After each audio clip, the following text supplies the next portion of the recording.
New details have emerged about what police have been describing as a potential risk to public safety in downtown Toronto. CTV News has confirmed some Toronto police officers were sent a memo saying that a vehicle ramming attack threat was being made in the area of the CN Tower. Now, the memo refers to measures Toronto police are taking in response to that threat, including the use of heavy vehicles and emergency task force units to be deployed. It appears Toronto police received that information about the threat on Wednesday and that the potential attacks were to take place on Thursday. Ross McLean is a former Toronto police officer, and he joins us in studio now. So this is all new information coming in at the moment. We didn't know anything more than unconfirmed. So what do you make of that potential of a vehicle ramming attack? Well, obviously, that's a very, very serious threat, one that we know only all too well here in Toronto with what happened on Yonge Street not too long ago. So the police were taking this threat seriously. I think the issue that's going to come out of this, though, is the communications of how this was handled for this.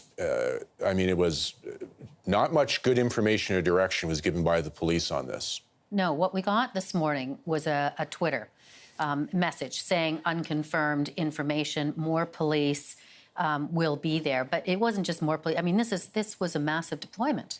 Yeah, people saw that. And listen, I'll tell you, there's one thing I feel good about. Toronto police do have the resources that if we need them, they're there. When we want that team there, we want them there.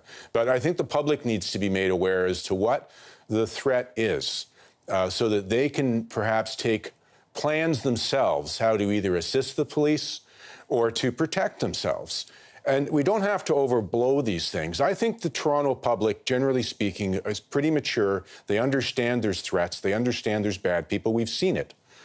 So if we knew that there was a potential for a vehicle ramming, had the police given that information, since they took all these precautions, then people would have known, okay, I'm going to keep my eyes open here for rental vans. Am I seeing anything funny here? I'm going to be aware of my surroundings, as the police always like to say, that I'll know that if I see something happen with the roads, I'll know to get out of the way right away. I won't just stand there and freeze like so many do. So I think there needs to be a bit of a post-mortem to look at how the communications were handled around this. And we're still not out of the woods yet. No, the police presence continues, and it's not just at the CN Tower. It's in a number of locations in downtown Toronto and indeed north of Toronto as well at Canada's Wonderland. Police made the decision not to release that information. They wanted people to go about their daily business. That's a mistake? I think that more information needs to be communicated because, you know, these people with doing these van attacks, what they'll do is if they see all the police are down in front of the Rogers Centre, they'll say, I'm going to go 2 blocks north and do it there. You know, so people need to be made aware. You know, also the police, they need to have the right tools for dealing with this too. You know, there's reports of snipers that have been deployed on buildings in downtown Toronto, and the police do have them, and they're good. Yeah.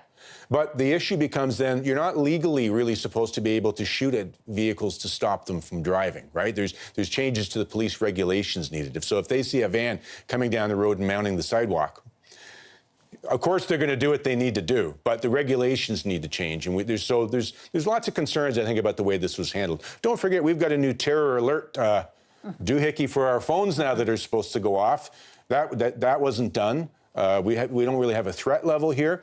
So, I mean, people can feel good. We've got the police. They've got the stuff to deal with this, right? They can. But I think that it needs to be communicated in such a way that this ominous threat of people don't know if they're looking for a bomb or a chemical weapon thing or a stabbing spree because if you know the nature of the threat, you know a little bit more how to be prepared. And then what about the time frame for all of this? The public has been told, gee, we're, increased police presence. But for how long? Because they also said at that news conference, go about your business, everything's going to stay normal and open, and the concert's going to go ahead. There's a concert in Toronto tonight, as planned. Yeah, it felt a little strange waiting for that press conference to come on today. I was watching before it came on. You could see the feed, and all you see is people down there with their kids and their children eating ice cream, running around, while we're waiting for an announcement about what the threat is. And then when we hear that there's some sort of potential risk to public safety, but come on down. Like, the two messages just don't seem to go together. They're hard for people to understand. And you need to be clear in your communications to people what you want them to do.